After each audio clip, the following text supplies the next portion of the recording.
மறைக்கப்பட்ட புத்தகங்கள். ஒரு சில வேதாகமங்களில் 66 புஸ்தகங்கள் தவிர மேலும் 13 புஸ்தகங்கள் சேர்க்கப்பட்டிருக்கும். இவற்றை மறைக்கப்பட்ட ஆகமங்கள் என்று அழைக்கிறோம்.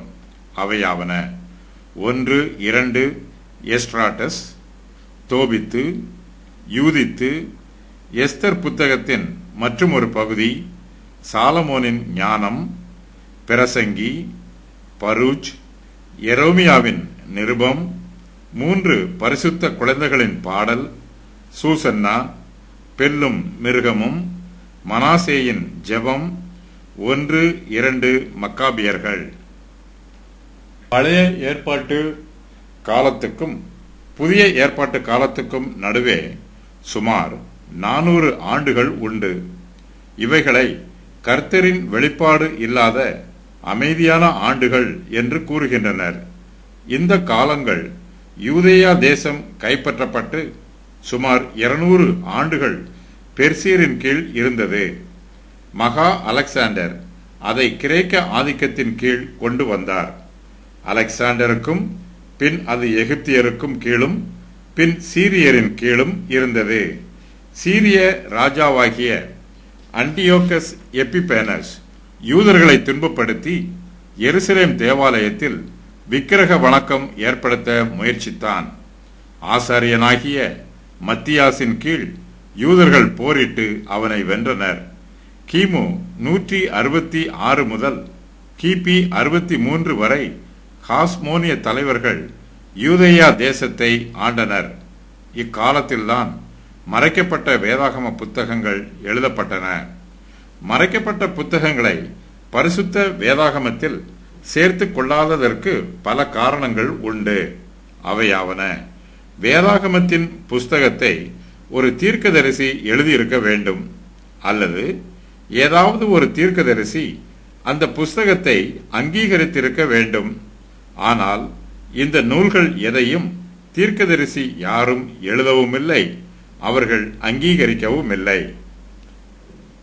ஒரு புஸ்தகம் பரிசுத்த ஆவியினால் ஏவப்பட்டது, எழுதப்பட்டது, பரிசுத்த வேதாகமத்தில் இடம் பெறுவதற்கு தகுதியுடையது என்று யூத மார்க்க தலைவர்கள் ஏற்றுக்கொள்ள வேண்டும்.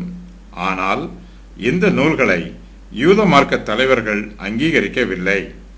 இயேசு கிறிஸ்துவும் புதிய ஏற்பாட்டு அப்போஸ்தலர்களும் அந்த புஸ்தகங்களை அங்கீகரித்திருக்க வேண்டும். அதிலுள்ள வசனங்களை மேற்கோளாக பயன்படுத்தியிருக்க வேண்டும். ஆனால் இவர்களும் இந்த நூல்களை அங்கீகரிக்கவில்லை. வேதாகம நூல்களின் ஆசிரியர்கள் தாங்கள் பரிசுத்த ஆவியானவரின் ஏவுதலினாலும் தெய்வீக அதிகாரத்தினாலும் இந்த நூல்களை எழுதியிருப்பதாக அங்கீகரிக்க வேண்டும்.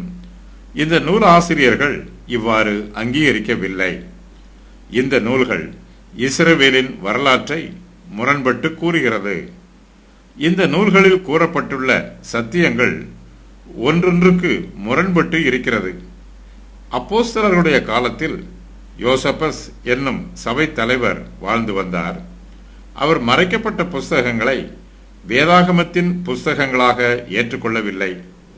இந்த நூல்களில் எதுவும் பழைய ஏற்பாட்டு காலத்தில் எழுதப்பட்டவை அல்ல. கிபி 300க்கு பிறகே எழுதப்பட்டது. கிபி 363 லவோதிகேயாவில் கூடிய ஆலோசனை சங்கம் இவை வேதாகமத்தில் இடம் பெறுவதற்கு தகுதியற்றவை என்று கூறி இவற்றை தள்ளுபடி செய்துவிட்டனர்.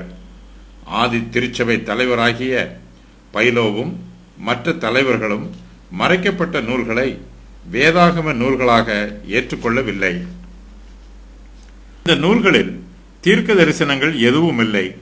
அத்துடன் பழைய ஏற்பாட்டு நூல்களை பிரதி எடுத்தது போன்று திரும்ப திரும்ப எழுதியிருக்கிறார்கள். மறைக்கப்பட்ட நூல்களில் கற்பனைகளும் கட்டுக்கதைகளும் அதிகம் இடம் பெற்றுள்ளன. பரிசுத்த ஆவியானவரின் வல்லமைக்கும் ஆளுகைக்கும் இந்நூல்களில் இடமில்லை.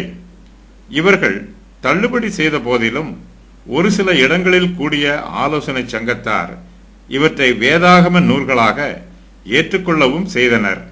இதன் அடிப்படையிலே கிபி 4ஆம் நூற்றாண்டில் வெளியிடப்பட்ட வத்திகன் பதிப்பு வேதாகமத்தில் மறைக்கப்பட்ட புஸ்தகங்கள் அனைத்தும் இடம்பெற்றிருந்தன. கிபி 1546 டிராண்டில் கூடிய ஆலோசனை சங்கத்தார் தங்களுடைய கத்தோலிக்க வேதாகம பதிப்பில் மறைக்கப்பட்ட நூல்களில் 6 நூல்களை மட்டும் பரிசுத்த ஆவியானவரால் ஏவப்பட்டவை என்றும் வேதாகம நூல்களாக எழுதப்பட்டவை என்றும் அங்கீகரித்தார்கள். அவையாவன: சாலமோனின் ஞானம், பிரசங்கி, தோபித்து, யூதித்து, 1 மக்கபியர், 2 மக்கபியர். எகிப்திலிருந்து யூதர்கள் மறைக்கப்பட்ட ஆகமங்களை அதிகம் மதித்து பழைய ஏற்பாட்டின் கிரேக்க மொழிபெயர்ப்பில் செப்துவஜின்தில் சேர்த்திருந்தனர். ஆனால் பாலஸ்தீன நாட்டு யூதர்கள் இதை நிராகரித்து விட்டனர். மறைக்கப்பட்ட புத்தகங்கள் இலக்கிய, சரித்திர முக்கியத்துவம் பெற்றவைகள்.